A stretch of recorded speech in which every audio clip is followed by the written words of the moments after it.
Engine के cylinder में जब एयर फ्यूल का मिक्सचर इस सिलेंडर में आता है तो इसको जरूरत होती है एक चिंगारी की जो इस फ्यूल को जला सके। और यहाँ पर काम होता है स्पार्क प्लग का। यदि स्पार्क प्लग नहीं होगा तो सिलेंडर में आग नहीं जलेगी और पिस्टन पर कोई भी फोर्स नहीं लगेगा, जिसकी वजह से इंजन स्टार्ट ही नहीं होगा। तो स्पार्क प्लग बहुत ही बेहतरीन इंजीनियरिंग को काम में लेकर फ्यूल को इग्नाइट करने का काम करता है। जब स्पार्क प्लग स्पार्क जनरेट करता है तो इसको 15 से 20,000 वोल्ट की जरूरत होती है और गाड़ी में सिर्फ 12 वोल्ट की बैटरी लगी रहती है। तो इतना वोल्टेज कहां से लाया जाए?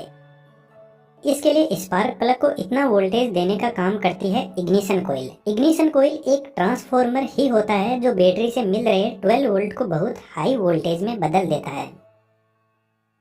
इस कोयल के बीच में एक आयरन की कोर होती है कुछ इस टाइप की, और इस कोर के चारों तरफ सबसे पहले प्राइमरी वाइंडिंग को सेट किया जाता है। प्राइमरी वाइंडिंग में सिर्फ और सिर्फ 200 से 300 टर्न ही होते हैं।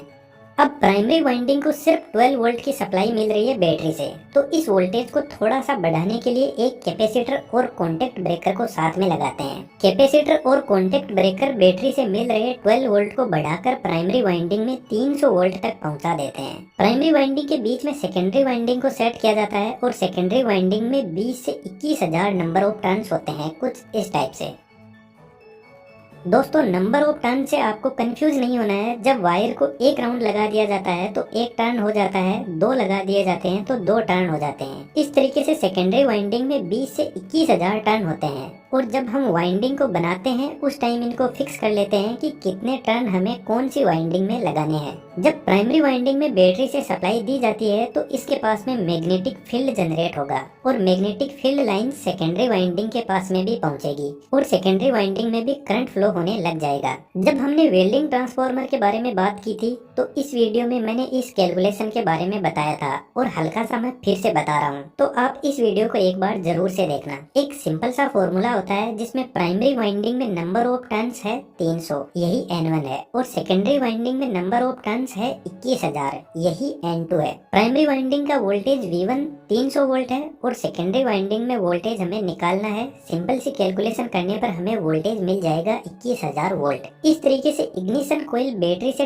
12 वोल्ट को लेकर 21,000 वोल्ट तक बढ़ा देती है और यह वोल्टेज जाता है स्पार्क प्लग के पास में जो सिलेंडर के ऊपर लगा रहता है। स्पार्क प्लग के बीच में सेंटर इलेक्ट्रोड होता है। यह इलेक्ट्रोड निकेल या प्लेटिनम का बना होता है और इसी इलेक्ट्रोड से 21,000 या इससे भी ज्यादा वोल्टेज फ्लो करता है। और आज के टाइम में आपको पता है गाड़ियों में बहुत सारे फंक्शन होते हैं, ब्लूटूथ कनेक्टिविटी, इंटरनेट फैसिलिटी, और इन वायरलेस फंक्शन की इलेक्ट्रोमैग्नेटिक या रेडियो पर आते हैं। 21,000 वोल्ट बहुत ज्यादा है तो यह कार में बैठे हुए लोगों को नुकसान पहुंचा सकता है, इसलिए सेंटर इलेक्ट्रोड के चारों तरफ एल्यूमिनियम ऑक्साइड सेरेमिक से बना हुआ इंसुलेटर लगा रहता है। यह इंसुलेटर हाई प्रेशर और टेम्परेचर को सहन कर सकता है, क्योंकि जब स्पार्क प्लग स्पार्क क्रिएट करता है तो सिलेंडर के अंदर फ्यूल और एयर का मिक्सचर जलता है जिससे एक धमाका होता है और इस धमाके में कंप्रेस हुई गैसेस पिस्टन पर फोर्स लगाती है और पिस्टन नीचे की तरफ जाता है और पिस्टन क्रैंकशाफ्ट पर फोर्स लगाता है और क्रैंकशाफ्ट रोटेट करने लग जाती है।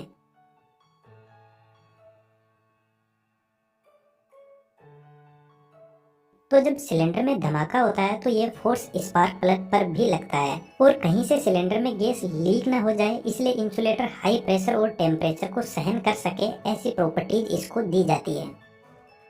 इंसुलेटर के चारों तरफ ग्राउंड इलेक्ट्रोड लगा रहता है जो लोहे का बना होता है और ग्राउंड इलेक्ट्रोड के चारों तरफ थ्रेड्स भी बने रहते हैं जो सिलेंडर के ऊपर स्पार्क प्लग को टाइट करने में काम आते हैं।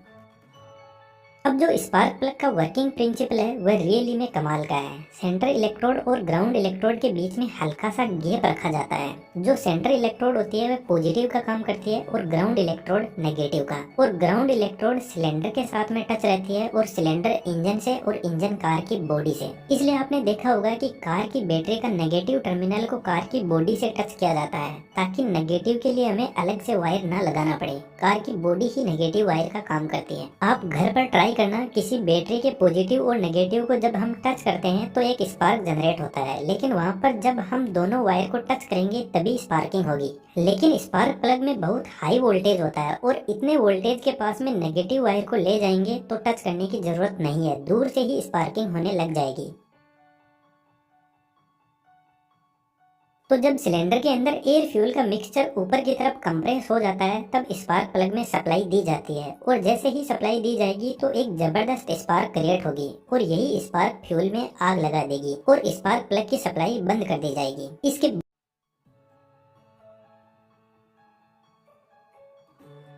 अब इतने हाई वोल्टेज की वजह से स्पार्क प्लग का टेम्परेचर 1000 डिग्री सेंटीग्रेड तक बढ़ जाता है, लेकिन interestingly spark plug combustion chamber में रहता है तो उनमें लगे हुए स्पार्क प्लग में इंसुलेशन की लेंथ कम होती है जिसकी वजह से हीट जल्दी बाहर निकल जाती है और स्पार्क प्लग कंबसन चेंबर में अनवांटेड हीट को बाहर निकाल देता है, इसलिए इनको कोल्ड स्पार्क प्लग भी बोलते हैं। लेकिन एक ऐसी कार जिसकी स्पीड नॉर्मल है, इंजन के आरपीएम भी ज्यादा नहीं है, तो उनमें हॉट स्पार्क प्लग लगा रहता है जिनमें लॉन्ग इंसुलेशन होता है जिसकी वजह से इनको कूल होने में टाइम लगता है। तो स्पार्क प्लग हर कार के इंजन के हिसाब से लगाया जाता है। स्पार्क प्लग की एक लाइफ होती है। जिन स्पार्क प्लग में सेंटर इलेक्ट्रोड निकेल की लगी रहती है उनमें 30,000